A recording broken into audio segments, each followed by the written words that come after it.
ክብር ለአምላካችን ይሁን። የተወደዳችሁ የእግዚአብሔር ቤተሰቦች ቅዱሳን ወንድሞችና እህቶች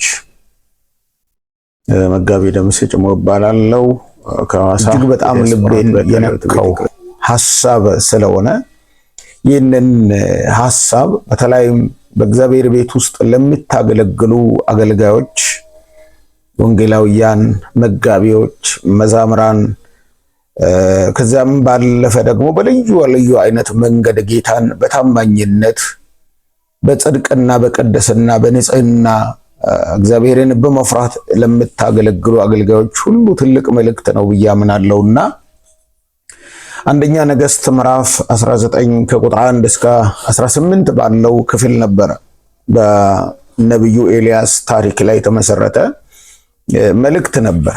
አገልጋዮችን ጠላት እንዴት በምን አይነት ስትራቴጂ እንደሚፈታተናቸውና ካሉበት ሁኔታ ለመጣል ጠላት እንዴት ጥረት እንደሚያደርግ በዕለቱ የእግዚአብሔርን ቃል ያካፈለን መጋቢ ያቀረበልን እጅግ በጣም ድንቅ መልእክት ነበር።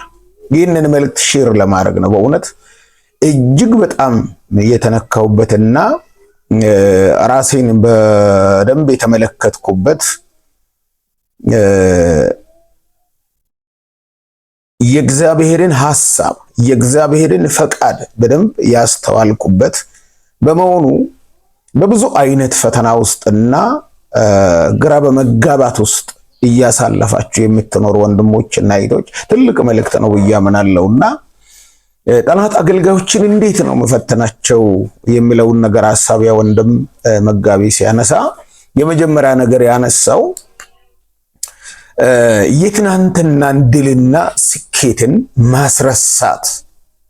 ኤልያስ በዘመኑ ትልቅ አገልግሎት ያገለገለ የእግዚአብሔር ክብር የተገለጠበት እጅግ በጣም የሚያስፈራ መለኮታዊ ኃይል የሚገለጥበትና የእግዚአብሔርን እጅ የተመለከተ ማዳኑን የተመለከተ በመለኮት ኃይል በመንፈሱ ክብር የተንቀሳቀሰ ሰው ስለመሆኑ ሁላችሁም ታውቃላችሁ ያምናለሁና የባኦልን ጣዖት አምላኪዎችን፣ ካህናቶችን፣ ነቢያቶችን በ850 የሚያክሉ ሐሰተኞችን በመለኮት ኃይል በእግዚአብሔር ክብር እንዴት እንዳሸነፋቸውና ባዘጋጀው መሰውያ የእግዚአብሔር የክብር እሳት ወርዶ መለኮታዊ ክንዱ በተገለጠ ጊዜ አንድም የሐሰት ነቢያት ሳይቀሩ አሳርዶ ህዝቡ ወደ ሰማይ አምላክ ወደ እግዚአብሔር እንዲመለስ ያደረገ ታላቅ አገልጋይ በአንዲት በኤልዛቤል ዛቻ ተስፋ እንዴት እንደቆረጠ ያሳየን። የተወደዳችሁ ወንድሞቼ ሆይ በየትኛውም አይነት ሁኔታ ትናንትና እግዚአብሔር በእናንተ ህይወት ላይ ተአምራትን የሰራ ለብዙዎች ድነት ምክንያት መጽናናት፣ ለብዙዎች ውድቀት ከውድቀት ለመነሳት ምክንያት ሆናችሁ እግዚአብሔር እናንተን ተጠቅሞባችሁ የሰውን ታሪክ ለውጦ ዛሬ ግን በብዙ ፍርሃትና ጭንቅ ውስጥ ፍርሃት ውስጥ የምትኖሩ ወንድሞችና እህቶች ይህ ነገር ትልቅ መልእክት አለው ብዬ አምናለሁና የትናንትና አምላክ ዛሬም ያው ነው። እኔ ሌላ ስብከት ለመስበክ ሳይሆን ቀጥታ ቃል በቃል ባይሆንም መሰረታዊ ሐሳቡን ነው ማካፈለውና ተስፋ አትቁረጡ።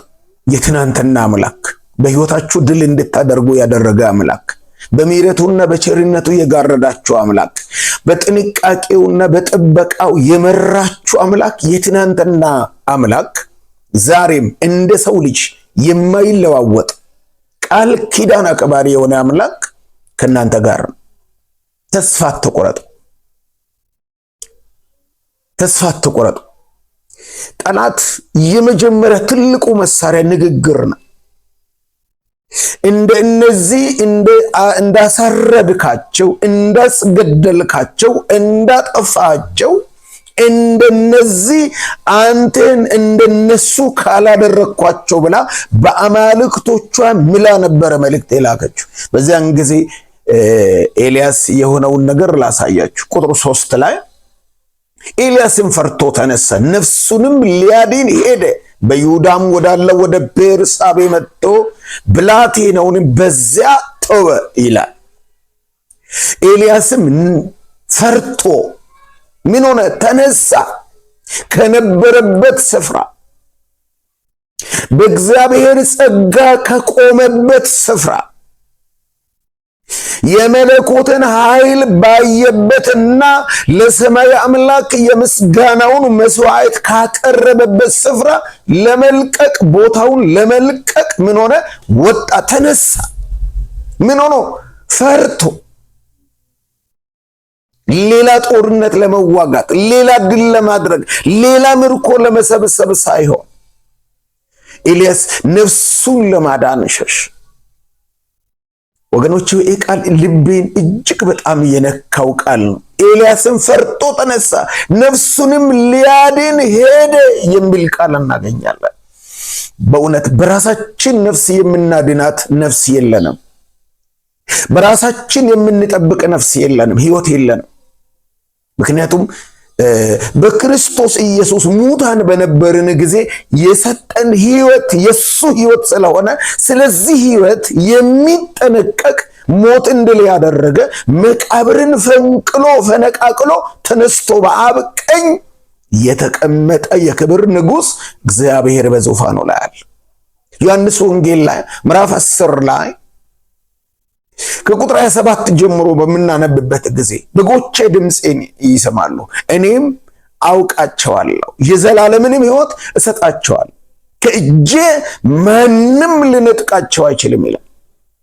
የተወደዳችሁ ወንድሞቼና እህቶቼ ጌታን በትናንትና ሕይወታችሁ በትናንትና ዘመናችሁ በትጋትና በታማኝነት ያገለገላችሁ ዛሬ ግን ከፈተና የተነሳ ከተግዳሮት የተነሳ ከጠላት ድምጽ የተነሳ ከሚያስፈራ ዛቻ የተነሳ የምትናወጡ ካለ የናዝሬት የያዘቻችሁ እጅ የእግዚአብሔር ስለሆነች የናዝሬት ከመጣባችሁ ነገር ማዳን የምትችል ስለሆነች ተስፋ ልትቆርጡ ተስፋ ልንቆርጥ አይገባም። ክብር ለጌታ ይሁን። ኤልያስ ተስፋ ቆረጠ። ሆኖም ግን እግዚአብሔር ኤልያስን እንዳልጣለው ለኢየሱስ ይሁን። ሁለተኛ ነገር ምንድነው? ጠላት የሚያደርገው እግዚአብሔር ፈቃድ የሌለበት ውሳኔ እንድንወስን ይገፋፋል አለ። አገልጋይ ሁል ጊዜ እግዚአብሔርን ሰምቶ ነው የሚንቀሳቀሰው። ያለ እግዚአብሔር ፈቃድ በራሱ መንገድ አገልጋይ አይንቀሳቀስም። ምክንያቱም አገልጋይ የሚያገለግለው እግዚአብሔርን ፈቃድ ነው። የእግዚአብሔርን ፈቃድ የሚያገለግል አገልጋይ ደግሞ እንደ እግዚአብሔር ፈቃድ ነው የሚኖረው። ኤልያስ ያለ እግዚአብሔር ፈቃድ ምንድነው የሆነው የሚለውን ነገር እስቲ አንድ ክፍል እንደገና አነባለሁ። ቁጥር 4 ላይ እርሱም አንድ ቀን የሚያይል መንገድ በምድረ በዳ ሄደ፣ ወጥቶም ከክትክታ ዛፍ በታች ተቀመጠ። ይበቃኛል፣ አሁንም አቤቱ እኔ ከአባቶቼ አልበልጥምና ነፍሴን ውሰድ ብሎ እንዲሞት ለመነ። በቃኝ፣ ከዚህ በኋላ ሊያስቀጥለኝ የሚችል ነገር የለኝም። አሁን ሊወጣ በማልችልበት ወጥመድ ውስጥ ገብቻለሁ። ኤልዛቤል ዝታብኛለች። ከዚህ በኋላ ከእሷ እጅ ማስመለጥ የሚችል ኃይል የለኝም። አሁን ነው የምፈልገው ሞት ነው አለ። ትናንትና ብዙዎችን ከሞት የታደገ ሰው፣ ትናንትና የሳቱትን ወደ እግዚአብሔር ሐሳብና ፈቃድ የመለሰ ሰው፣ ትናንትና በድቅድቅ ጨለማ ለነበረው ማህበረሰብ ብርሃን ሊሆን የቻለ ሰው፣ ከሰማይ እሳትን ጠርቶ ማውረድ የሚችል ትልቅ አቅም የነበረው ሰው፣ ትናንትና የሰማይን አምላክን ፈቃድና ሐሳብ በማገልገል ለእግዚአብሔር ሐሳብ በጽናት የቆመ ሰው ምን አለ? በቃኝ፣ ከአባቶቼ አልበልጥም። ብዙ ነቢያቶች ተገድለዋል። ብዙ ኃያላን አልቀዋል። እኔ ከነሱም አልበልጥም። እውነት ነው፣ እሱ ላይበልጥ ይችላል። ግን የሚበልጥ አምላክ በዙፋኑ ላይ እንዳለ እንዲዘነጋ ተደርጓል። ትናንትና እሳትን ከሰማይ አዝንቦ የሰማይን ደጅ ዘግቶ 3 ዓመት ተኩል ዝናብ እንዳይዘንብ ያደረገ፣ ዝናብ ደግሞ እንዲዘንብ ያደረገ የተአምራትን አምላክ ተዘናግቶ ተስፋ በመቁረጥ ከክትክታ ዛፍ በታች የሚሆን ጥላ እንኳ አይደለም ክትክታ እጅግ በጣም ሰፊ ቅጠል ያለው ዛፍ አይደለም። ተስፋ የቆረጠ ሰው የሚያደርገው ንግግር፣ ተስፋ የቆረጠ ሰው የሚለምነውን አይነት ልመና ለመነ። የእንዲህን አይነት ሞት እንድሞት እግዚአብሔር ፈቃድ አይደለም። ማን ያውቃል? ዛሬም በሕይወታችሁ ሞት የወሰናችሁ ከዚህ በኋላ እኔ ተስፋ የለኝም፣ ከዚህ በኋላ እኔ ዋጋ የለኝም ብላችሁ የደመደማችሁ ካላችሁ ለናንተ ነገር ሁሉ ጨለማ ቢሆን የብርሃናት አምላክ እግዚአብሔር በዙፋኑ ላይ ነው። ልትፈቱት የማትችሉት ነገር ውስጥ ከገባችሁ ሊፈታላችሁ የሚችል እግዚአብሔር፣ ልትወጡት በማትችሉበት ጉድጓድ ውስጥ ወርዳችሁ እንኳን ቢሆን ሊያወጣችሁ የሚችል አቅም ያለው እግዚአብሔር በዙፋኑ ላይ ነው። አይናችሁን ወደ ላይ ከፍ እንድታደርጉ እግዚአብሔርን በተስፋ እንድትጠብቁ በጌታ ፍቅር በብዙ ትሕትናና አክብሮት እናገራለሁ። በእንዲህ አይነት መልኩ ነበረ እግዚአብሔር የተናገረን። በቃኝ ይበቃኛል አለ። ይህ ግብታዊ ውሳኔ እንደሆነ ነበር አገልጋዩ የተናገረው። የእግዚአብሔር ፈቃድ የሌለበት፣ የእግዚአብሔር ሐሳብ የሌለበት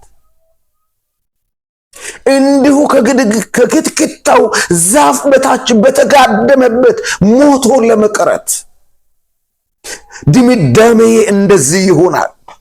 እግዚአብሔር በክብር ከፍ የሚያደርገው ሰው፣ እግዚአብሔር ከፍታን የሚያይለት ሰው፣ እግዚአብሔር የተሻለውን ነገር የሚያይለት ሰው እዚች ቦታ ላይ የኔ ጉዳይ ያበቃላል፣ እዚች ቦታ ላይ የኔ ጉዳይ ይደመደማል፣ ያብቃ ያክትም አለ።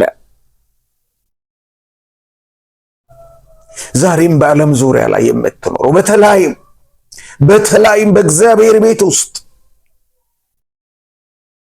የእግዚአብሔርን ሐሳብና ፈቃድ ትናንት ያገለገላችሁ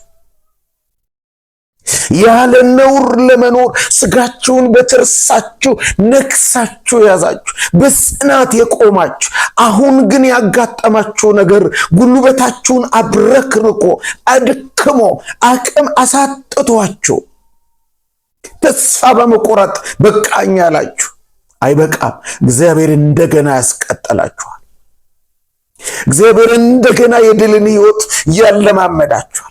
እግዚአብሔር እንደገና ወደፊት እንድትሄዱ እርምጃችሁ ወደፊት እንዲቀጥል ጸጋውን ያበዛላችኋል አለ እግዚአብሔር። የትናንትናው ያንን ምድረ በዳ ያሳለፈ፣ ያንን ድቅድቁን ጨለማ ያበራ፣ ያንን ከባዱን ቀንበር ከጫንቃ ላይ ሰብሮ የጣለ ነፃ ያወጣ የክብር ንጉሥ የእግዚአብሔር ልጅ የናዝሬቱ ኢየሱስ አለ በዙፋኑ። ክብር ለጌታ ይሁን። ጌታ የተመሰገነ ይሁን። ሁለተኛ ነገር የእግዚአብሔር ፈቃድ የሌለበትን ውሳኔ እንድንወስን ይገፋፋናል ጠላት ማለት ነው። ስለዚህ በጠላት ግፊት ትክክለኛ ያይደለ እግዚአብሔር የማይከብርበት ለሕይወታችን መታነጽ ምክንያት የማይሆን ለሌሎች በረከት የማይሆነን ውሳኔ እንዳንወስን ጥንቃቄ ልናደርግ ይገባናል። ጌታ በጸጋው ይርዳን። ሌላውና ሶስተኛ በብቸኝነት ልብን ያጠቃል። ኤልያስ እንደዚህ ነበር ያለው፣ እኔ ብቻዬን ቀርቻለሁ፣ ማንም የለኝም አለ። እውነት ነው። አንዳንድ ጊዜ ሰዎች ካጠገባችን ይርቃሉ። ተስፋ ያደረግናቸው ይደግፉናል ብለን የጠበቅናቸው ከእግዚአብሔር በታች ከአጠገባችን ሆነው ያበረታቱናል ብለን የምንጠብቃቸው ሰዎች ጭምር ጀርባቸውን ሊያዞሩብን ይችላሉ። የዚያን ጊዜ እኛ ብቻችን ብንሆንም እግዚአብሔር በተቀደሰ መቅደሱ በማደሪያው መኖሩን መዘንጋት የለብንም። የእግዚአብሔር ቃል ስናገር የማቴዎስ ወንጌል ምዕራፍ 28 ላይ ከቁጥር 20 ጀምሮ በምንመለከትበት ጊዜ ጌታችን ኢየሱስ ክርስቶስ ይህንን ታላቁን ተልእኮ ሲሰጣቸው እንደዚህ ነበር ያለው፣ ሂዱ አሕዛብን ሁሉ በአብ በወልድና በመንፈስ ቅዱስ ስም እያጠመቃችኋቸው ያዘዝሁትን ሁሉ እያስተማራችኋቸው እነሆ ደቀ መዛሙርት አድርጉ ካለ በኋላ ቁጥር 20 ላይ እንደዚህ ነበር ያለው፣ እነሆ እስከ ዓለም ፍጻሜ ድረስ ሁል ጊዜ ከእናንተ ጋር ነኛል። አንድ ጊዜ አይደል፣ በምቹ ጊዜ ብቻ አይደል፣ በመከራ በጭንቅ ጊዜ፣ በሐዘን ጊዜ፣ በፍርሃት ጊዜ፣ ዙሪያችን በክፉ በሚከበብበት ጊዜ ብቻችን አይደለንም። እግዚአብሔር ከኛ ጋር ነው። ማርቆስ ወንጌል ላይ 16ኛ ምዕራፍ እንደዚሁም ቁጥር 20 በምንመለከትበት ጊዜ እነሱ ወጥቶ ወንጌልን ሰበኩ፣ ጌታም ከነሱ ጋር አብሮ ይሰራ ነበር ነው የሚለው። ከኤልያስ ጋር እግዚአብሔር ነበር። ኤልያስ ግን ብቻዬን ቀርቻለሁ ነው ያለው። ተመልከቱ ቁጥር 14 ላይ ቁጥር 10 ላይ አነባለሁ። እርሱም ለሰራዊት አምላክ ለእግዚአብሔር እጅግ ቀንቻለሁ፣ የእስራኤልም ልጆች ቃል ኪዳንን ትተዋል፣ መሠዊያዎችህንም አፍርሰዋል፣ ነቢያትህንም በሰይፍ ገድለዋልና እኔ ብቻዬን ቀርቻለሁ፣ ነፍሴንም ሊወስዷት ይሻል። ብቻዬን ነው የቀረሁት። ብዙ ነቢያቶች ተገለዋል፣ አልቀዋል፣ ብቻዬን ቀርቻለሁ። እኔንም አሁን ሊያጠፉኝ ይፈልጋሉ። ማንም የለኝም። ወገኖች ሆይ ማንም ባይኖር የሰማይና የምድር ንጉሥ ልዑል እግዚአብሔር ከእናንተ ጋር ነው። እግዚአብሔርን በመፍራት የምታገለግሉ በጽድቅ የምትኖሩ በቅድስና አልኖር የምትኖሩ ወገኖች እግዚአብሔር ከእናንተ ጋር ነው። የሁኔታዎች መለዋወጥ፣ የሁኔታዎች መቀያየር እግዚአብሔርን አይቀይረው። እግዚአብሔር በባህሪው የማይቀየር አምላክ፣ እኔ አምላካችሁ እግዚአብሔር አልለወጥም ነው የሚለው። የማይለወጥ እግዚአብሔር ከማን ጋር ነበረ? ከሱ ጋር ነበር። ግን ጠላት እግዚአብሔር ከሱ ጋር እንዳለ እንዳይረዳ ያደረገ ይመስላል። ሆኖም ግን እግዚአብሔር አልጣለውም። ክብር ለኢየሱስ ይሁን። ሌላና አራተኛ ነገር አንድ ነገር ሊጨምርና ምትክ የሆነ ወይም አገልግሎታችንን የሚተካ ሰው በሌለበት አገልግሎታችንን እንድናቋርጥ ይገፋፋል ነው ያለው። የወንጌል አገልግሎት የቅብብሎሽ አገልግሎት ጌታችን ኢየሱስ ክርስቶስ ለደቀ መዛሙርቱ አስረክቦ ነው ሄደው። ደቀ መዛሙርቱ ደግሞ ለቀደሙ አባቶቻችን አስረክበው ነው ሄዱት። እንደዚህ እየተሸጋገረ ነው ወደኛ የመጣው። ስለዚህ የጀመርነውን አገልግሎት ሌላ ተረካቢ ወይም ሌላ የሚተካን ሰው በሌለበት ቦታ ላይ እንድንጥል ያደርጋል የሚል ሐሳብ ነበር ያነሳ። ለዚህ ነው ቁጥር 15 ላይ እሱን ተተኪ ነቢይ እንዲቀባ እንዲነሳ እንዲያደርግ ነበር የተነገረለት። ስለዚህ የተወደዳችሁ ቅዱሳን ወንድሞቼና እህቶቼ በዓለም ዙሪያ ላይ ይህንን መልእክት የምትሰሙ የጠራችሁ እግዚአብሔር ታማኝ ነው። ምንም አይነት ዛሬ የሚያስፈራ ነገር በዙሪያችሁ ላይ ቢኖር ከፍተኛ ዝናብ ሲዘንብ ከፍተኛ የሆነ ድምፅ ይሆናል። ያ ዝናብ ድንገት በሚያቋርጥበት ጊዜ ታላቅ ጸጥታ እንደሚሆን የክብር አምላክ እግዚአብሔር በዙሪያችሁ ላይ ያለውን ከባድና የሚያስፈራውን ድምፅ አንድ ቀን ጸጥ ሲያደርግ ነፍሳችሁ፣ መንፈሳችሁ በሰላም የተሞላ ይሆናል። ስለዚህ እግዚአብሔርን በተስፋ በማድረግ በጽናት ልትቆሙ ይገባል፣ ልንቆም ይገባናል። ሌላው በጣም የሚገርም ነገር ከክትክታው ዛፍ በታች ራሱን ነፍሱ እንድትወጣና ለመሞት የፈለገውን ኤልያስን ታሪክ በምንመለከትበት ጊዜ በክብር ሰረገላ እግዚአብሔር ከፍ ከፍ እንዳደረገው ነው ከታሪኩ የምንመለከተው። ትልቅ ክብር ያለን ሆነን እግዚአብሔር ትልቅ ነገር አይቶልን እያለ እግዚአብሔር ለትልቅ ነገር አዘጋጅቶን እያለ ጠላት በሚያስነሳ ነገር ተስፋ በመቁረጥ ግራ በመጋባት ስፍራችንን ልንለቅ አይገባንም። ጸንተን በመቆም እግዚአብሔርን ሐሳብና ፈቃድ እያገለገልን እንድንቆም እግዚአብሔር አምላክ ይርዳን፣ ጸጋው ይብዛልን። በጥንቃቄ ስለሰማችሁኝ አመሰግናለሁ።